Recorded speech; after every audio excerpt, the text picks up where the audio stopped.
Bonjour, nous poursuivons notre méditation sur le Dieu de l'Alliance avec les prophètes.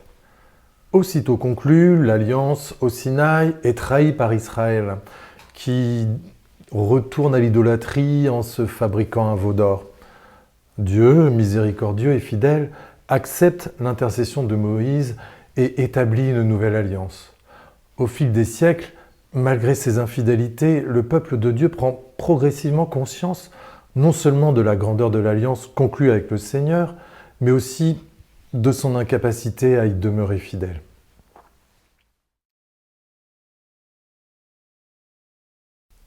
Voici venir des jours, oracle du Seigneur, où je conclurai avec la maison d'Israël et avec la maison de Juda une alliance éternelle. Ce ne sera pas comme l'alliance que j'ai conclue avec leur père, le jour où je les ai pris par la main pour les faire sortir du pays d'Égypte. Mon alliance, c'est eux qui l'ont rompue, alors que moi, j'étais leur maître, oracle du Seigneur. Mais voici quelle sera l'alliance que je conclurai avec la maison d'Israël quand ces jours-là seront passés, oracle du Seigneur. Je mettrai ma loi au plus profond d'eux-mêmes, je l'inscrirai sur leur cœur, je serai leur Dieu, et ils seront mon peuple. Ils n'auront plus à instruire chacun son compagnon, ni chacun son frère en disant « Apprends à connaître le Seigneur », car tous me connaîtront, des plus petits jusqu'aux plus grands, oracle du Seigneur. Je pardonnerai leurs fautes, je ne me rappellerai plus leurs péchés.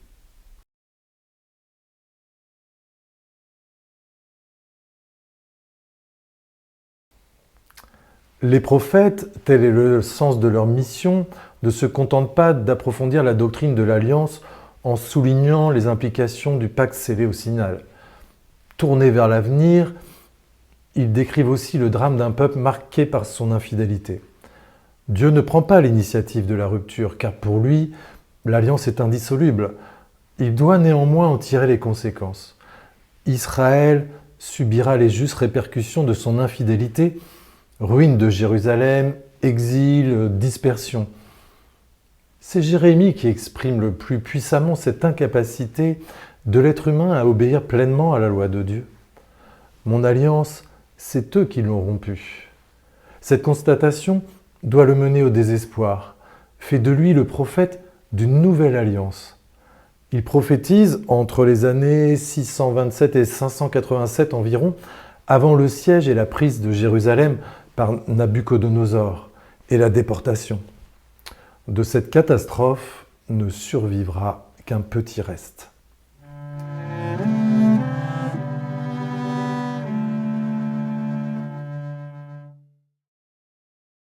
Au début de sa prédication, pendant l'euphorie de la réforme du roi, Josias qui renouvelait l'alliance, Jérémie pensait que le peuple pouvait se convertir. Cependant, il réalisa rapidement que le peuple était incapable de vivre l'alliance donnée par Dieu au Sinaï. Fallait-il désespérer? Au contraire, confiant en la fidélité de Dieu, en son dessein de salut et en ses promesses, Jérémie osa annoncer une alliance nouvelle. Jérémie 31, même alors qu'il prédisait la ruine de Jérusalem. Cette alliance ne serait pas un simple renouvellement comme celui de Josias, mais une alliance nouvelle dépassant celle du Sinaï. Les anciennes dispositions demeureraient. La fidélité à la loi divine et la présence de Dieu dans son peuple, présence de bénédiction et de protection. Mais Jérémie avait conscience qu'une réforme des structures ne suffisait pas. Il fallait un changement intérieur du cœur, de l'être humain.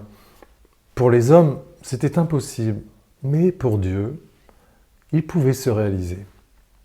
Jérémie avait une confiance totale dans le projet de Dieu. Des jours viendraient où Dieu accomplirait l'oracle, quoi qu'il arrive.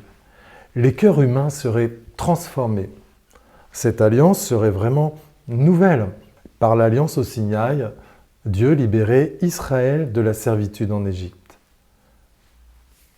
Par la nouvelle, Dieu libère la personne du péché et lui donne la grâce de conversion qui lui permettra à lui aussi de vivre l'alliance. L'alliance au Sinaï concernait exclusivement Israël. La nouvelle alliance est universelle. Elle n'est plus illimitée à un peuple. tous me connaîtront, pouvons-nous lire au verset 34. Au Sinaï, la loi a été écrite, montrée devant les yeux. La nouvelle loi sera inscrite dans le cœur de chacun, invisible, intérieure et approfondie. Les cœurs humains seront alors transformés, car la loi du Seigneur les habitera. Dieu accomplira parfaitement ce passage de l'extérieur à l'intériorité, du particulier à l'universel, avec le don de l'Esprit Saint, annoncé par Jésus. Nous pouvons le lire dans Jean au chapitre 14, verset 26.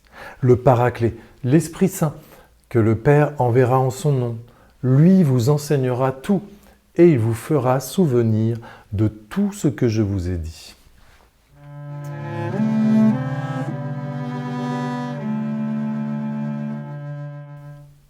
Quand arriva le jour de la Pentecôte, au terme des 50 jours, ils se trouvaient réunis tous ensemble.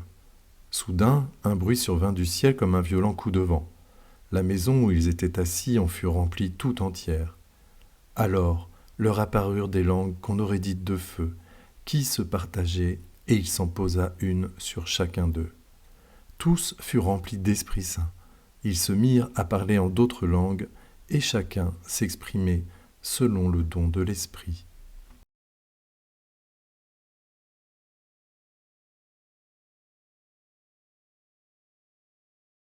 Ce don de la loi nouvelle est pleinement réalisé à la Pentecôte, grâce à la mort et la résurrection du serviteur souffrant, le Fils de Dieu fait homme, Jésus-Christ, aux environs de l'an 30.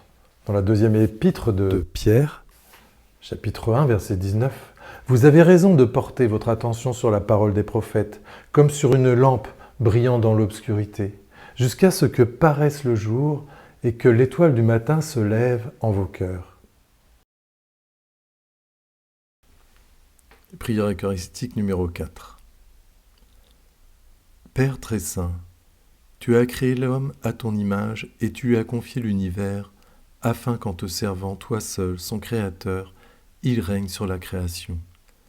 Comme il avait perdu ton amitié par sa désobéissance, tu ne l'as pas abandonné au pouvoir de la mort. Dans ta miséricorde, tu es venu en aide à tous les hommes pour qu'ils te cherchent et puissent te trouver. Tu as multiplié les alliances avec eux et tu les as formés par les prophètes dans l'espérance du salut.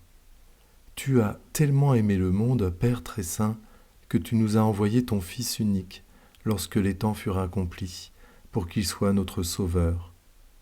Pour accomplir le dessein de ton amour, il s'est livré lui-même à la mort et, par sa résurrection, il a détruit la mort et renouvelé la vie, afin que désormais notre vie ne soit plus à nous-mêmes, mais à lui qui est mort et ressuscité pour nous. Il a envoyé d'auprès de toi, Père, comme premier don fait aux croyants, l'Esprit Saint qui continue son œuvre dans le monde et achève toute sanctification.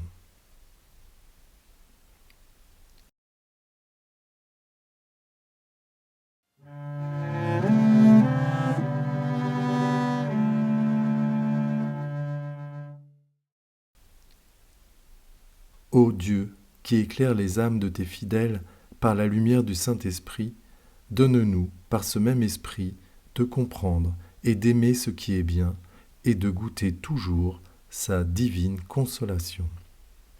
Merci d'avoir suivi ce module sur les prophètes.